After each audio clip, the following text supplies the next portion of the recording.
dari durasinya saja itu di mumi Fir'aun itu sudah ditemukan tanda-tanda Fir'aun.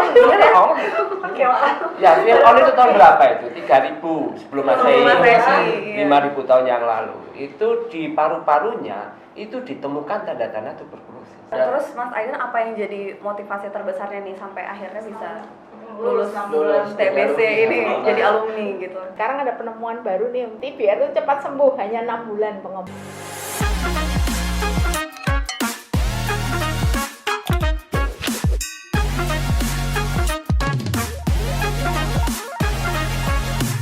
Assalamualaikum warahmatullahi wabarakatuh. Halo sahabat sehat, welcome back to Health Talk, podcast Dinas Kesehatan Provinsi Nusa Tenggara Barat. Dan di episode kali ini bakal seru banget karena kita sudah kedatangan banyak tamu dari berbagai belahan dunia ya ini. Dan tapi di podcast kali ini saya tidak sendiri karena akan ditemani oleh sahabat saya yaitu Mbak Bella. Halo Mbak Bel, say hi dulu dong. Halo sahabat sehat yang di rumah. Oke, nah sahabat sehat, ada 3 orang narasumber luar biasa yang sudah hadir sama kita hari ini. Yaitu yang pertama, salah satu sosok yang sering tampil nih ya, wujudnya, astagfirullah, tampil wajahnya di podcast kita di Health Talk Dinas Kesehatan ini, yaitu ada Dr. Zainul Arifin MPH. Assalamualaikum dokter. Waalaikumsalam warahmatullahi wabarakatuh. Assalamualaikum warahmatullahi wabarakatuh. Waalaikumsalam warahmatullahi wabarakatuh. Kemudian ada Ibu Mariati Rahayu, yaitu manajer kasus TBRO dari PKBI, dan juga ada Mas Aidan El Fatra Gafar, ya benar ya Mas ya. Ini dari KUTA, Komunitas untuk TBC dan ACM. Terima kasih. Ya. Dan sahabat sehat semua, Mbak Bel, kita hari ini mau bahas tentang apa nih Mbak Bel? Iya, karena sebentar lagi kita akan memperingati World TBC ya, atau Hari Tuberkulosis Sedunia. Maka di episode kali ini kita akan membahas dan mengupas semua hal terkait tuberkulosis. Iya. Tanpa berbahasa basi lagi, kita langsung saja ya, kita mulai dulu dari Mas Aidan ya. Selamat pagi Mas Aidan, apa kabar? Pagi Pak Nabila, alhamdulillah sehat. Iya, jadi Mas Aidan adalah perwakilan dari komunitas untuk TBC dan aksi ya, TBC dan aksi ya, atau KUTA. Komunitas.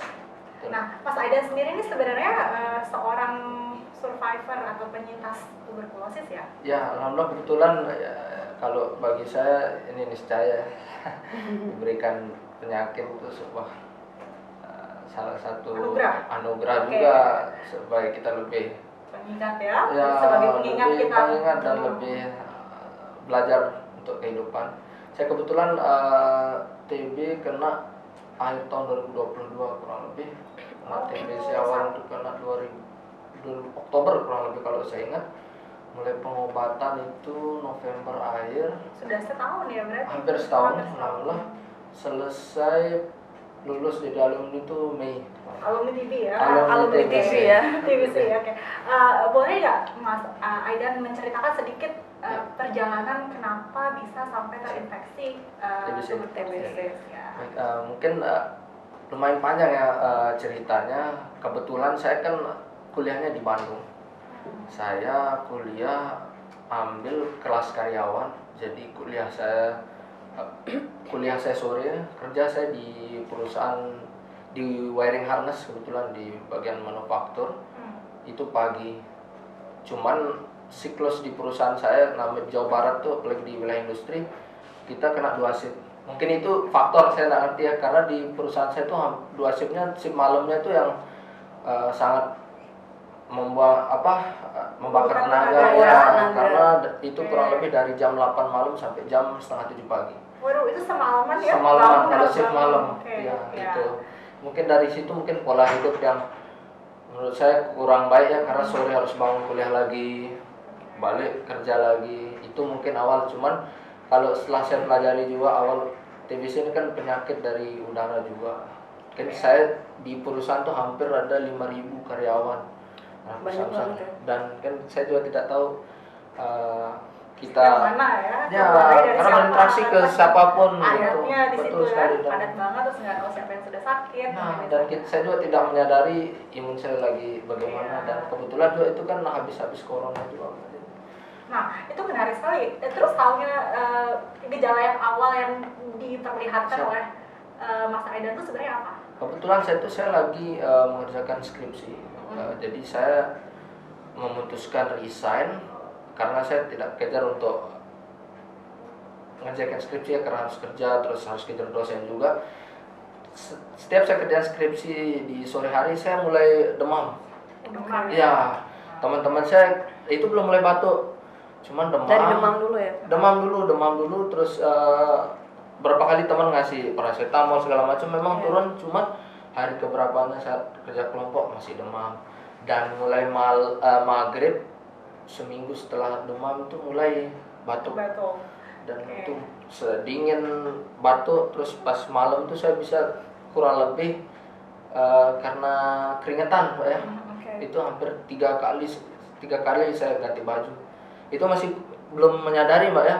Karena saya mikir mungkin lagi cuaca dan posisi masih di luar kota. Berapa kali teman ngajak ayo kita ronsen. Cuman saya pribadi karena belum ada orang tua harus jadi saya masih rasa takut. Berarti di awal-awal belum ada keinginan untuk ke Fasiankes Belum ya? ada keinginan untuk ke Fasiankes, dan saya masih melakukan kegiatan rutin Mbak. Itu yang sekarang mungkin jadi hikmahnya yang Terus akhirnya memutuskan udah nih harus kayaknya ke Fasiankes itu saat balik ke Lombok dan orang tua saya mulai curiga. Ini udah lama banget berarti nih Ya, pertama dari kali Oktober gejala. itulah Mbak. Dari Itu Oktober. berapa hari tuh kira-kira dari pertama gejala yang muncul sampai akhirnya Mas Aidan tuh memutuskan harus ke Sebulan, kurang lebih sebulan Oktober tuh saya balik ke Lombok November. Itu udah Lama ya berarti Oh, ya? ya? Iya. Tapi tadi kan katanya lagi musim COVID. Kok nggak ada keinginan untuk langsung aja dulu periksa COVID iya, dulu nih? periksa Saya COVID-nya dulu. itu kebetulan kalau saya sering ke rumah sakit itu cuman ngecek darah rendah karena emang riwayat saya gitu, itu karena emang sering begadang ya. Iya. Jadi tidak ada untuk ngecek dahak untuk segala macam tuh, cuman semenjak batuk orang tua saya curiga mulai subuh tuh batuk pagi terus sore demam. Iya. Ayolah kita cek karena itu pun udah coba ke klinik berapa kali hanya untuk periksa biasa, dikira oh sakit panas. Sempat emang di klinik di Rambega bilang dia udah curiga, dia lihat saya batuk terus nahan kayaknya rasa sakit sekali gitu. Iya. Dia saranin untuk ke Fasiankes untuk cek dahak. Ya akhirnya tuh di Mas Aidan dilakukan cek dahak ya? Cek darah deh, kalau saya cek tes darah baru cek dahak, besoknya keluar dan dinyatakan positif TB. Oh berarti dari diambil dahaknya itu langsung besoknya udah bisa keluar ya? Ya, Satu hari itu satu hari udah langsung keluar. Nah setelah didiagnosis terinfeksi TB, apa yang disarankan oleh Pengobatannya. ya pengobatan apa setelah itu? Setelah itu saya langsung diarahkan ke puskesmas yang kan sesuai dengan alur KTP di Tanjung Karang, langsung diarahkan ke Poli TB. Dan alhamdulillah programmernya di sana terus dokternya sangat mendukung. Jadi awalnya kan setelah didiagnosis tuh jadi ya ini mungkin jadi pembelajaran juga. Saya awalnya dengan ini malah dengan inti ibu dan bapak saya memang sudah awalnya mengonsepkan bahwa saya kena TBC ini tidak perlu disebarkan ke saudara saya sekalipun, bukan ke orang lain, karena gimana ya awalnya, dan saya juga karena saya kita semua mungkin tahu TBC, saya kayak nggak percaya juga, saya kena TBC ini yang sering kita dengar TBC itu gitu, kayak masih kurang terima awalnya, dan makanya abah saya dan ibu saya bilang ini jadi awalnya jadi rahasia yang kita konsumsi, saya sama yang mendampingi saya kebetulan Bu Yunita, kita sesuai skenario. Jadi dia benar-benar mensupport saya supaya buat bisa lulus, jangan berkecil hati lah. Tapi ini contoh kasus yang hebat ya Arifah ya, karena walaupun ada ketakutan diskriminasi itu tidak menghalangi Mas Aidan itu Untuk tetap berobat ya. Maksudnya ada kan orang yang takut tuh didiskriminasi, akhirnya itu jadi patangan, dia tuh tidak mau ke Vaskes, sudah mengambil obat, takut tetangganya itu nanya nih, ngapain ke Vaskes sering-sering kan kayak gitu. Sakit apa gitu ya? Berapa bulan ya ini pengobatannya? 6 bulan. 6 bulan, wow lumayan ya. Terus Mas Aidan apa yang jadi motivasi terbesarnya nih sampai akhirnya bisa lulus Lulus TBC jadi ini alumni. jadi alumni gitu? Kembali sih dukungan tuh sangat penting, support, tapi juga kembali ke diri sendiri ya. Kalau kita lihat di agama pun bilang Allah tidak akan mengubah suatu kaum kalau kita tidak mengubah dari sini. Sebenarnya dari gerakan hati juga ya.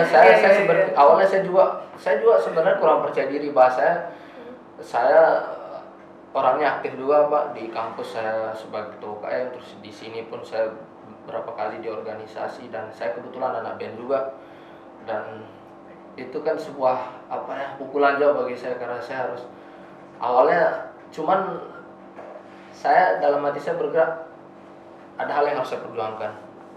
Tidak mungkin, dan penyakit ini juga dokter sudah bilang ada obatnya. Itu yang ditanamkan ke saya, dan saya bilang saya harus, dan saya posisi waktu itu belum wisuda juga. Jadi sampai akhirnya saya tunda wisuda saya karena saya tidak mau keluar kota dulu. Saya harus pengobatan dulu minimal 3 bulan, itu kan sudah 2 bulan pun sudah tidak terpapar, dan saya kan lebih menjaga. Saya lebih baik mengasingkan diri sendiri, bukan tidak mau bergaul, lebih tahu diri. Di rumah saya punya kamar sendiri. Ya. Berarti emang harus dari diri ya, sendiri. saya harus pakai masker meskipun saya sebelumnya tidak memberitahu bahwa saya TBC gitu. Akhirnya itu kebuka sendiri sebenarnya. Itu sebenarnya hal yang kalau dari saya sendiri sebenarnya tidak perlu kita untuk menutupi penyakit kita. Bahasa gitu sih. Tidak perlu ditutupi sebenarnya ya, karena tidak ada yang harus menjadi hal yang kita malu gitu. Ini Betul. kan seperti sakit biasa ya, cuma harus bukan aib ya, bukan aib yang gitu. ditutupi. Iya, cuma pengobatannya memang yang harus patuh dan konsisten tadi ya. Betul, harus konsisten. Supaya bisa lulus. Dan itu juga kebuka sendiri pas ada, emang kami tiap berapa bulan ada rapat keluarga lah. Saya ya nating dulu saja bahwa saya supaya kan tidak menyebarkan ke orang juga kan, bahwa mereka juga harus tahu kalau saya emang bagaimana dia menjaga jarak dari saya gitu. Tapi alhamdulillah keluarga mensupport, dan teman-teman band saya awal juga mereka kaget kenapa saya tidak jujur dari awal. Dia bilang ke saya justru kalau kamu diam kayak gini yang bikin saya bagaimana gitu, kenapa tidak jujur dari awal. Dan alhamdulillah kami pun tidak ada diskriminasi, cuman ya berjalan dengan baik. Memang support dari lingkungan tuh penting banget ya Mas. Penting sekali, sangat penting, terutama keluarga. Baik, sahabat sehat, kita lanjut dulu ya Mas Ayah. Terima Iya, kita kasih lanjutkan dulu. atas ceritanya. Kita lanjut dulu ke Ibu Mariatera Ayu. Ibu panggilannya Ibu Ayu. Oh, Ibu Ayu.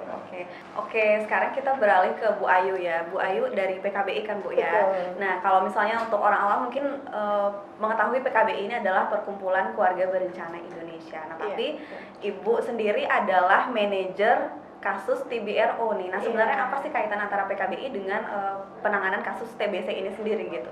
Baik, kalau kita melihat Mbak ya, PKBI itu fokus pada ketahanan keluarga. Jadi kalau kita melihat ketahanan keluarga itu dimensinya sangat luas ya, ada kesehatan, ekonomi ya. Terkait dengan TBC itu kan kalau tadi Mas Aidan bilang kan banyak yang diceritainnya bahwa kondisinya mulai menurun kayak gitu. Nah, kaitannya dengan ketahanan keluarga terkait dengan TBC biasanya pada keluarga itu kan ada penurunan ya aktivitas sehingga tidak bisa bekerja, kan sangat berpengaruh pada ketahanan keluarga. Di sisi lain kalau kena TBC salah satu keluarga itu kan peningkatan biaya pengobatan juga ya, sehingga membuat keluarga itu untuk menurunnya penghasilan dalam keluarga ya, jadi sehingga mempengaruhi kualitas ketahanan keluarga. Nah, maka dari itu PKBI kan berupaya untuk terlibat dalam eliminasi TB ini gitu. Karena apa? Dengan eliminasi TB ini kan PKBI pengen membangun ketahanan keluarga sehingga membentuk masyarakat Indonesia khususnya NTB membentuk keluarga yang berketahanan. Itu sih sebenarnya di awalnya kenapa PKBI terjun di eliminasi TB ini. Berarti ini memang meluas banget ya, segala hal yang berkaitan dengan ketahanan keluarga, termasuk permasalahan kesehatan, ekonomi, termasuk TB ini juga. Nah, Ibu kan sebagai manajer TBRO. Iya, betul. Ini artinya berarti khusus kan gitu Bu ya. Sebenarnya kita pengen tahu nih Bu, bedanya TBC ini dengan TBC RO itu apa sih, kenapa harus Ibu sampaikan jadi menjadi manajer berarti penanganan khusus seperti itu iya. mungkin. Ya. Oke, ini sebenarnya versi pertanyaan ke Pak Dr. Seno mungkin iya. bisa ditambah ya Dok ya. Tapi nggak Nanti apa-apa lah. saling menambahkan. Jadi kalau TBC itu sebenarnya kalau tadi Mas Aidan kan bilang TBC sensitif obat. Ada TBC yang resisten obat. Kalau sensitif obat itu pengobatannya kan 6 bulan ya, dengan obat tidak kalau itu kan ada tahap awal kan 2 bulan ya Dok ya, nanti lanjutannya kan sampai 6 bulan. Dan TB untuk sensitif obat tuh tahap awal untuk pengobatannya tuh pemeriksaannya nggak seberat seperti TBRO. Dia hanya untuk labnya, kalau yang dulu Mas Aidan mungkin cek kencing manis ya, DM sama HIV ya Dok ya di awal, baru bisa mengakses obat. Dan obatnya pun bisa diakses di puskesmas. Kalau Mas Aidan tadi kan dirujuk ke Puskesmas Tanjung Karang, tapi kalau TBRO beda. Nah kalau TBRO itu mulai mau mengakses pengobatan, ada banyak beberapa hal yang memang harus disiapkan untuk pemeriksaan. Karena penyakit TBRO itu yang memang resisten terhadap obat yang tadi dikonsumsi oleh Mas Aidan gitu loh. Jadi pemeriksaan awal sebelum mengakses obat itu ada pemeriksaan jantung, pemeriksaan untuk kejiwaan, mata, THT kayak gitu-gitu, itu dipersiapkan dulu karena obat ini nanti akan efek sampingnya cukup lumayan berat. Karena ini terkait dengan saya sebagai manajer kasus ya. Nah itu pun untuk TBCRO itu follow up-nya periksa itu tiap bulan Mbak, karena efek samping obatnya cukup lumayan berat. Berarti memang lebih berat dibanding iya, karena obatnya pun yang diminum juga lebih banyak gitu loh. Dan efek sampingnya cukup berat dan cukup bervariasi. Makanya ada namanya dibilang manajer kasus ya. Padahal kalau kasus kok dimanajerin ya. Jangan sampai kita yang banyak kasus, padahal kita sebenarnya manajer kasus tuh memberikan motivasi pasien yang memang mengalami efek samping obat, sehingga pasien itu nanti tidak putus minum obat. Berarti lebih kepada pendekatannya ya. Iya betul, pendampingan. Iya. Nah kalau TBRO itu untuk follow up-nya tiap bulan Mbak. Jadi dilihat setelah minum obat 1 bulan dicek masih enggak bakterinya, udah negatif belum? Karena kalau saya sebagai manajer kasus tuh sering memotivasi pasien, ayo Bu, ayo Pak, usahakan sebulan harus negatif seperti itu. Bisa ya Ibu ya? Bisa, iya ada banyak pasien saya yang memang 1 bulan itu sudah negatif. Tapi dalam artian kalau sudah negatif tidak harus berhenti minum obat kan, negatifnya itu masih kuman ya, tertidur ya Dok ya. Tapi kalau nanti putus minum obat kan bangun lagi bisa menularkan lagi kayak berarti gitu. mendampingi, memastikan sampai benar-benar. benar-benar. Dan untuk TBRO ini pengobatannya Mbak jangka panjang ya, ada yang jangka pendek itu sampai 9 bulan sampai 11 bulan. Yang jangka panjang itu 18 bulan sampai 20 bulan. Bayangkan nih, minum obat dengan total yang cukup lumayan. Kalau Mas Aidan paling obatnya 6 tablet ya. Berapa tablet Mas? 3. 3. Nah, kalau TBRO ini ada yang 17 sampai 21. Dan itu harus rutin. Iya. Tapi juga menarik soalnya Bu. Iya. Tadi kan Ibu bilang nih saya TBRO sama TB resisten obat dan TB sensitif obat itu adalah hal yang berbeda ya. Hal yang berbeda iya. Kalau resisten obatnya berarti dia sudah tidak bisa lagi ditanggulangi dengan betul, obat yang kebal sama obat yang kalau orang awam bilang obat merah ya, yang kencingnya merah itu seperti itu kalau orang awam gitu. Dan yang TBRO ini akan lebih panjang dan banyak. Dan akan lebih panjang banyak dan memang efek sampingnya cukup lumayan. Lebih berat gitu. Iya. Apa aja Bu efek sampingnya? Efek sampingnya kebanyakan tuh ada yang mual, muntah, sehingga berat badan turun, kadang sampai kulit tuh hitam Mbak. Ya itu kadang yang membuat pasien tuh kadang kok saya ini sakit TBC tapi kok semakin parah setelah diobatin.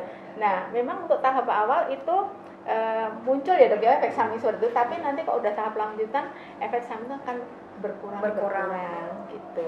Asalkan tertib itu tadi ya Bu. Betul, iya. Nah sekarang ada penemuan baru nih untuk TBRO kan. Kalau tadi pengobatannya panjang. Nah kemarin sempat ada seminar ya Dok ya, yang oleh Kemenkes ya, bahwa TBRO cepat sembuh, hanya 6 bulan pengobatannya, dan obatnya itu hanya 4 macam ya Dok ya, itu sama 6 bulan. Iya, tapi jenis obatnya beda, gitu. Itu sih kalau untuk TBRO. Berapa hari atau berapa lama seseorang itu lupa minum obat sampai bisa jadi dia resisten obat gitu? maksudnya dia tidak patuh gitu terhadap skema minum obatnya. Sebenarnya kalau TBRO itu bukan masalah tidak patuh saja, tertular dengan orang yang memang sudah TBRO langsung TBRO bisa. Iya, berarti nggak harus dalam proses pengobatan dia tidak mengikuti aturan dengan baik kemudian bisa jadi juga resisten. kalau yang dari sensitif obat tidak patuh atau dia kontak dengan pasien TBRO itu langsung jadi TBRO. positif. Jadi ada primer sekunder ya. Kalau primer kan memang tiba-tiba kenanya RO, tapi kalau sekunder sudah pernah minum sensitif obat tadi, terus dia tiba-tiba bisa kena RO seperti itu. Gitu ya dok ya, mungkin nanti diluruskan ya. Seperti itu. Itu sih ya. Oke, Bu. Nah tadi selain pendampingan dalam bentuk motivasi kepada pasien segala macam, ini apa aja sih yang dilakukan oleh PKBI untuk mendukung pemerintah di dalam proses eliminasi TBC? Oke, kalau kita melihat dari peran PKBI dalam ikut program pemerintah, program eliminasi TB ya. Kita di PKBI itu ada istilahnya apa ya, wilayah kerja yang memang diintervensi untuk eliminasi TB. Itu ada di 6 kabupaten kota. Itu ada di Mataram, Lombok Timur, kok jauh ya, Lombok Barat, Lombok Tengah, Lombok Timur, Sumbawa, sama Kabupaten Bima. Nah, di 6 kabupaten kota itu ada sekitar 350 kader. Ada sekitar 200 pasienkes, baik puskesmas maupun rumah sakit. Nah, dalam eliminasi TB ini PKBI teman-teman kader tadi itu yang pertama kegiatannya adalah investigasi kontak. Investigasi kontak itu ke orang-orang yang memang sudah terinfeksi, terdiagnosis. Itu keluarganya diinvestigasi. Setelah investigasi, dia melakukan screening dalam satu rumah, ada nggak yang batuk pilek seperti gejala yang disampaikan oleh Mas Aidan tadi. Nah, kalau ada gejala-gejala yang mengarah ke TB, itu akhirnya screening melalui pemeriksaan dahak. Di tempat apa di di Vaskes, nanti dirujuk ke puskesmas ya dok, biasanya gitu. Nah, setelah itu nanti ada termasuk di penemuan untuk kasus-kasus TPT ya, pendampingan pengobatan ini, terapi pencegahan TBC. Di samping itu ada yang kita melakukan untuk, kalau saya tadi pendampingan ya, untuk pasien-pasien yang memang mangkir mbak. Mangkir itu orang yang sudah minum obat tapi berhenti, kan tadi bisa keresisten lagi kan. Nah, kita memotivasi biar si pasien tadi mau berobat lagi, seperti itu. Nah, ada lagi yang kaitannya dengan PPI ya, pencegahan penularan infeksi. Kita ke komunitas-komunitas yang memang yang besar kayak pondok pesantren, kayak pabrik. Kok di Lombok mungkin nggak ada ya pabrik ya, tapi pondok pesantren, sekolah itu kita memberikan edukasi terkait itu. Di samping itu dengan dana hibah Global Fund, PKBI juga bermitra dengan jaringan-jaringan yang lain, sinergi seperti apa yang memang harus dilakukan di lapangan. Sering kita koordinasi dengan dinas kesehatan, dengan sektor lainnya, seperti itu. Nah Bu, tadi Ibu sempat singgung ada pasien-pasien yang mangkir gitu. Iya. Ya. Dari pengobatan ini kira-kira apa sih penyebabnya gitu sampai mereka akhirnya memutuskan untuk saya berhenti aja deh mungkin gitu. Oke. Kalau tadi sempat disinggung oleh Mas Aidan, dukungan keluarga sangat penting ya. Karena kalau minum obat TBC itu harus PMO ya, pendamping minum obat ya, pemantau minum obat. Nah, itu memang harus ada. Tapi dengan ada efek samping yang hebat, kadang orang itu lelah ya. Kenapa saya sakit? Awalnya dia dengan keadaan seger ya, mungkin masih seger lah. Dengan efek samping obat tuh tambah sakit. Akhirnya ada sampai yang putus asa. Bahkan ada pasien yang sampai pengen bunuh diri. Bener. Segitunya karena efek dampaknya sampingnya cukup lumayan banyak gitu. Berarti bukan hanya ke fisik. Iya, makanya kadang kalau ada salah satu keluarga itu minum itu kadang saya motivasi pasien itu obat itu kan banyak mbak, jangan dilihatin semua strategi apa yang memang membuat menarik ya, karena kalau obat satu lepek ya langsung disiapin Lah kan blenger duluan ya Iya. gitu. Jadi banyak strategi yang memang kita lakukan biar pasien tuh ibaratnya tidak sampai ke mangkir atau lost to follow up tadi loh Mbak. Seperti itu. Jadi harus tetap didampingi. Iya, karena kalau nanti mangkir, dia kesana kemari kan semakin menularkan. Jadi tidak berhasil dong nanti. Malah bahayanya bukan Gitu, cuma ya, untuk dirinya tapi betul, orang di sekitar juga. gitu. Itu sih Mbak. Oke, makasih banyak Bu Ayu. Tapi kita beralih dulu ke Dokter Zainul. Nah, Dok, ini TBC ini kan bisa dibilang sekarang menjadi masalah kesehatan dunia gitu, Dok ya. Karena banyak banget nih kasusnya, Dok. Nah, kira-kira apa alasan yang menjadikan TBC ini masalah kesehatan dunia? Emang kondisi TBC ini gimana sekarang, Dok? Ya. Jadi kenapa TBC menjadi masalah dunia? Kita kembali lagi, TBC sudah berapa lama sih ini penyakit kan? Iya. Dari durasinya saja itu di mumi Fir'aun itu sudah ditemukan tanda-tanda Fir'aun? Fir'aun. Oke, Pak. Ya, Fir'aun itu tahun berapa itu? 3000 sebelum Masehi, Masehi, iya. 5000 tahun yang lalu. Itu di paru-parunya itu ditemukan tanda-tanda tuberkulosis. Wow. Ya, Ini penyakit seperti itu. kuno berarti, Dok? Penyakit kuno seperti Iya. itu. Ya, yang bisa mengalahkan hanya malaria. Ya, jadi dari segi waktu saja itu sudah menjadi masalah penyakit dari zaman dulu sampai sekarang masih itu kan belum hilang seperti itu. Itu dari segi waktu. Terus dari segi banyaknya, ya.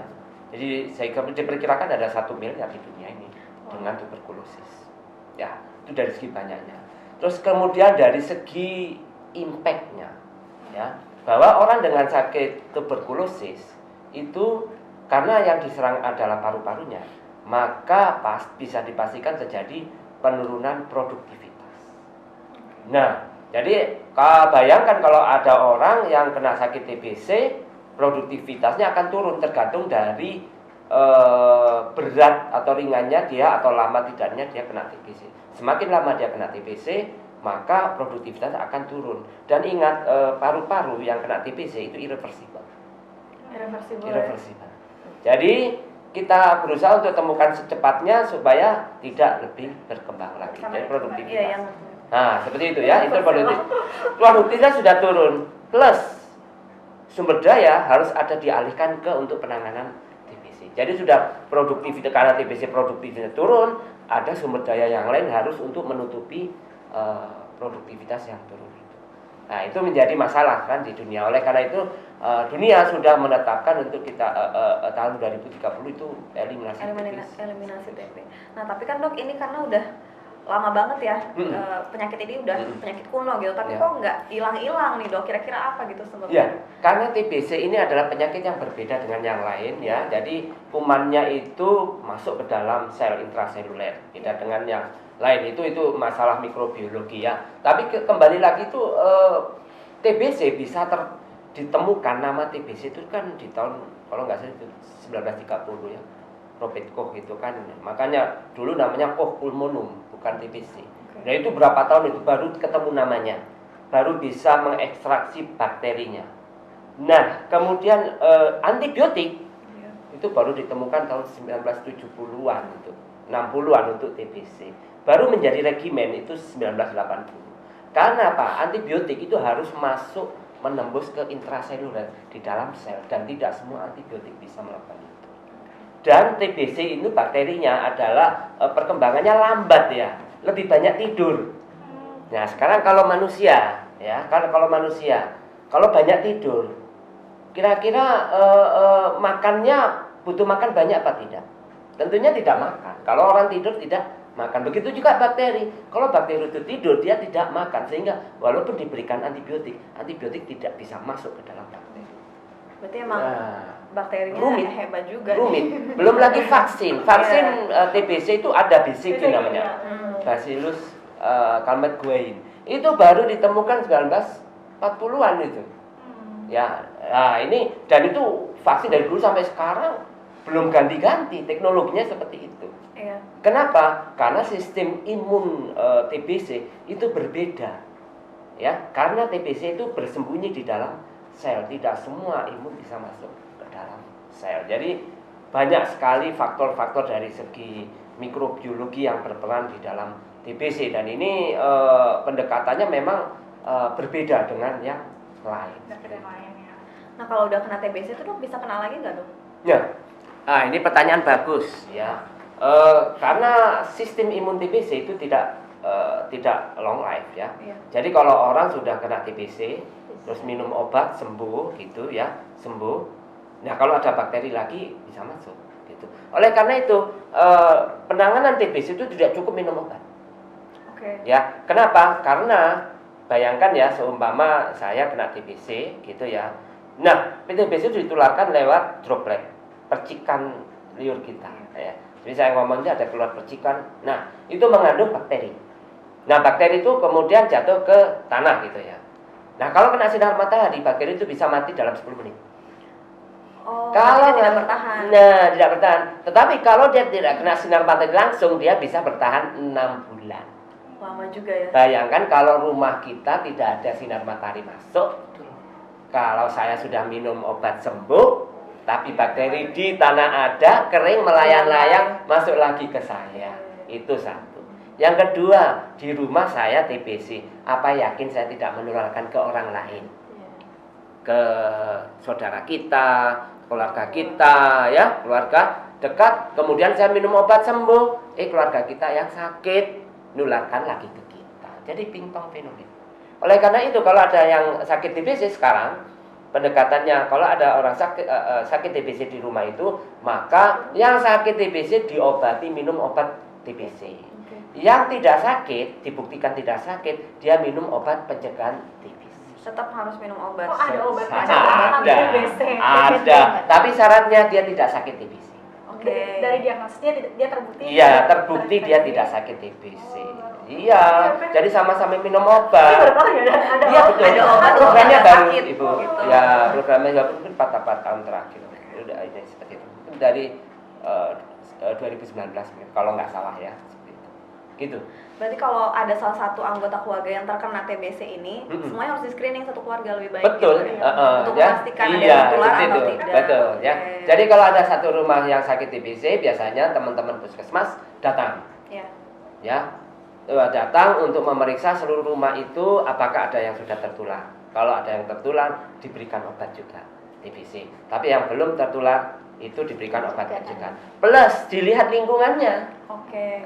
Rumahnya, kalau rumahnya nggak sehat, ya rumah sehat dibilang lebih sehat, ada ventilasinya, sirkulasi udara, cahaya masuk dan sebagainya. Nah dok, ini salah satu gejala TBC itu kan demam, kemudian ada batuk-batuknya juga.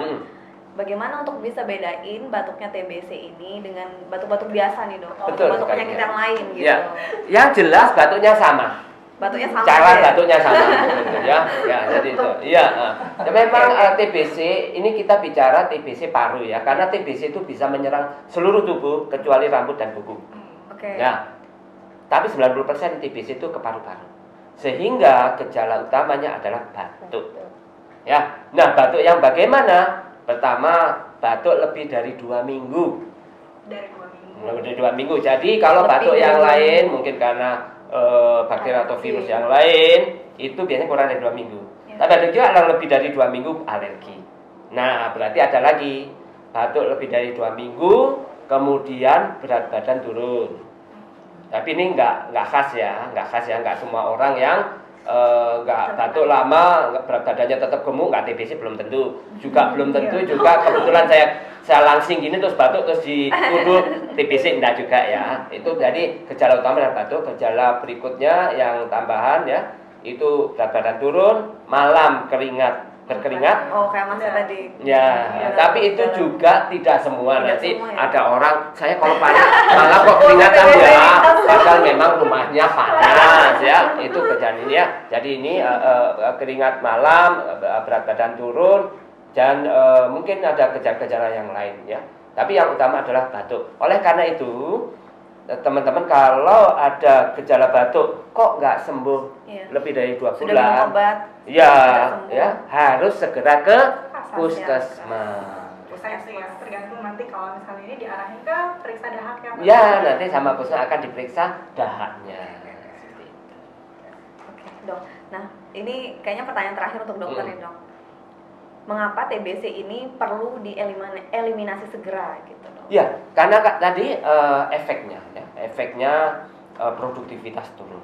Ya, yang pertama produktivitas turun sehingga berimbas pada ekonomi, tadi penguatan keluarga dan sebagainya. Kemudian bisa menurunkan kualitas, ya. Mungkin bisa menurunkan ini ya, kualitas manusia kan jadi kecerdasan. Kalau kena anak-anak kan nggak cerdas. Stunting bisa jadi. TBC itu bisa menyebabkan stunting. Jadi kualitas nanti secara ininya dewasanya juga tidak ini, dan usia harapan hidup. Kalau kena TBC usia harapan hidup akan turun. Oleh karena itu ya kita mentargetkan tahun 2030 NTB harus eliminasi TBC sehingga TBC tidak menjadi masalah dalam kesehatan. TBC itu kemana-mana ininya, rembetan ke kesehatan. Dok, ternyata Bu itu bukan pertanyaan terakhir. Oh gitu. Ada satu lagi nih, Dok. Ada satu lagi. Oke, kira-kira apa nih upayanya? Apa nih upayanya pemerintah gitu, Dok? Nah, Dok kan mewakili. Ya, ini kan yang penting. Ya. Ini pertanyaan ini penting. Begini, jadi upayanya ada upaya langsung, ada upaya tidak langsung. Kalau upaya langsung ya kembali ke rumus sama dengan penyakit menular yang lain ya, promotif, preventif, kuratif, rehabilitatif. Promotif kewaspadaan. Jadi masyarakat harus tahu tentang TBC, waspada tentang TBC, sehingga bisa menghindari TBC. Jadi bisa perilaku dan sebagainya untuk menghindari TBC. Yang kedua, preventif. Preventif lewat vaksinasi. Vaksinasi sejak bayi umur 1 bulan itu harus vaksin BCG. BCG. Jadi vaksin itu penting ya, jangan dilewatkan. Jangan takut-takut. Jangan takut-takut vaksin ya. Yang ketiga, kuratif pengobatan. Preventif tadi sudah ya, termasuk juga pemberian obat pencegahan tadi kalau ada keluarga yang kena TBC, yang sehat harus minum obat juga supaya tidak terus. Ya kemudian kuratif, yang sakit minum obat sampai selesai. Obat yang berkualitas. Ya, sampai sembuh. Kuratif.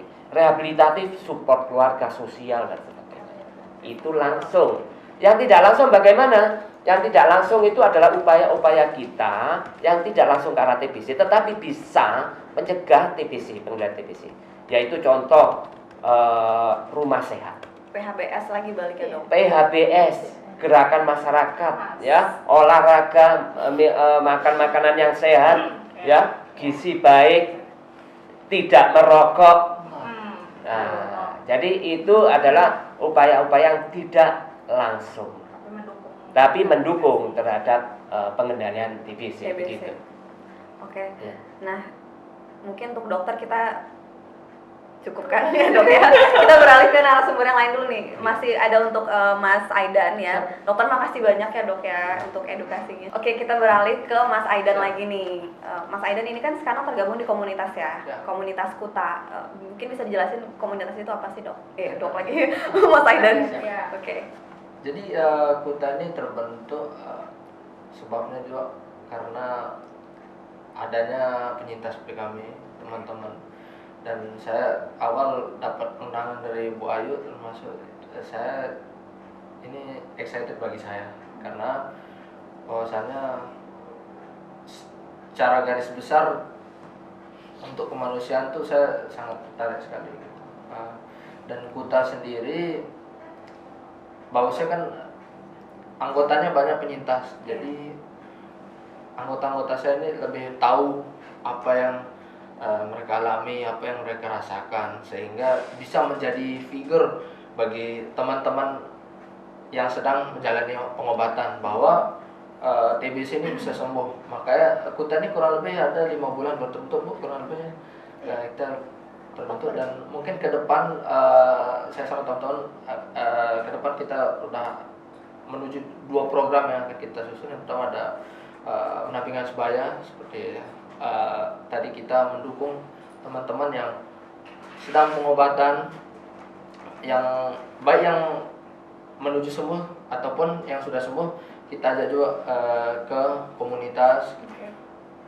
Dan yang kedua kita lebih ke advokasi, menghindari stigma dan diskriminasi, karena setelah saya sharing-sharing sama teman-teman terus lebih banyak mempelajari TBC, ternyata TBC ini juga saya secara tidak langsung memang di komunitas lain pun tetap saya mengkimpin TBC ini secara tidak langsung.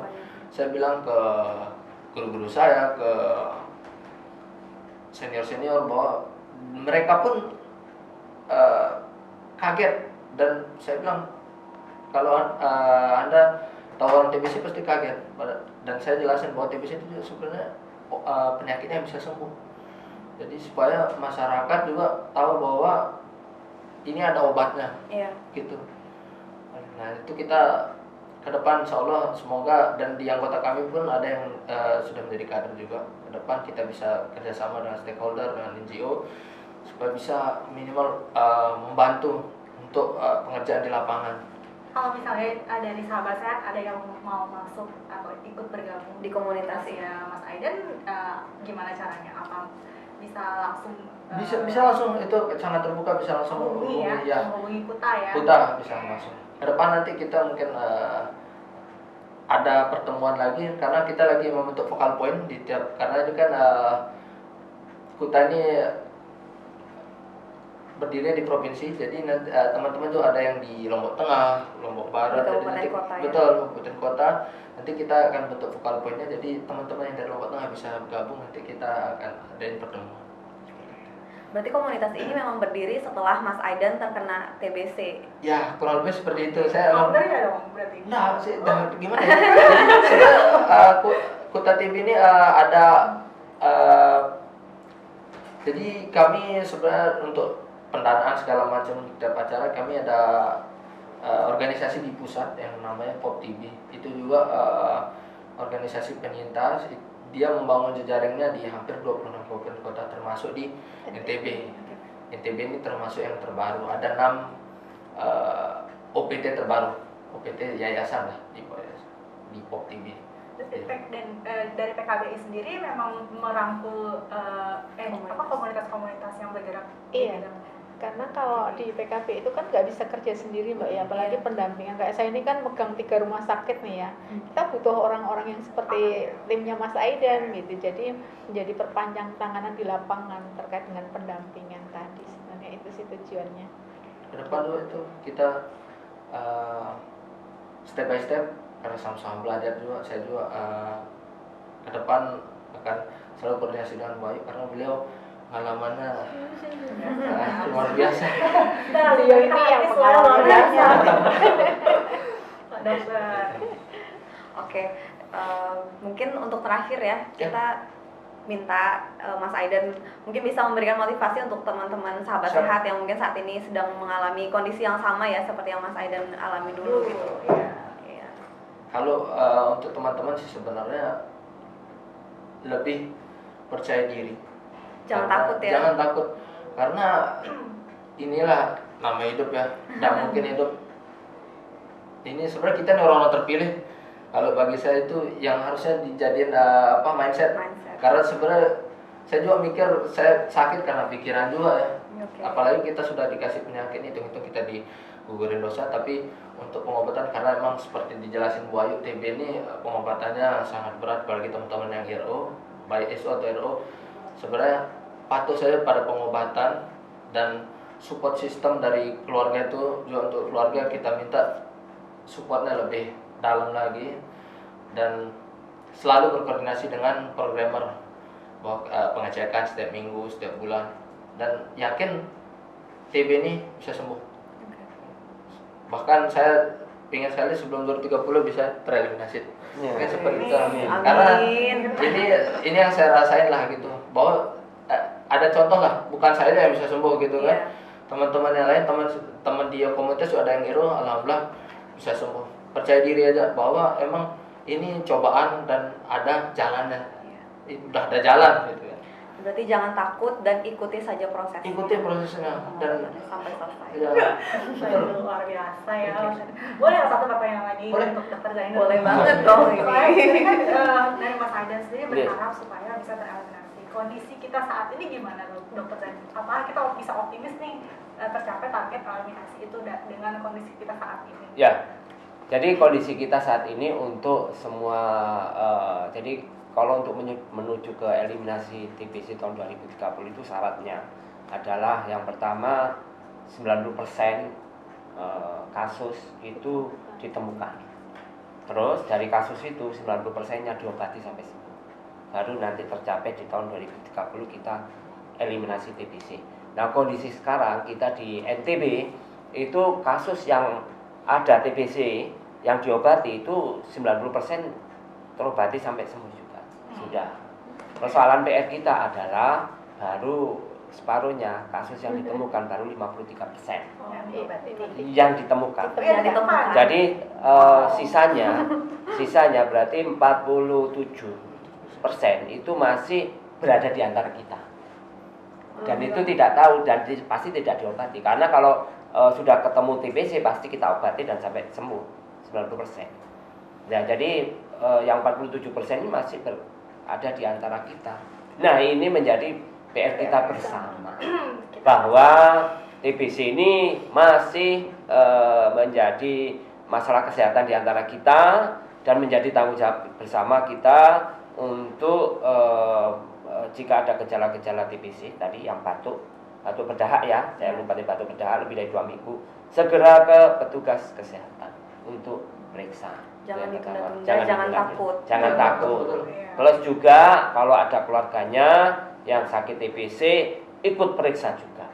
Ya. Satu keluarga harus periksa semua seperti itu. Supaya apa? Supaya benar-benar yang sakit TBC itu diobati.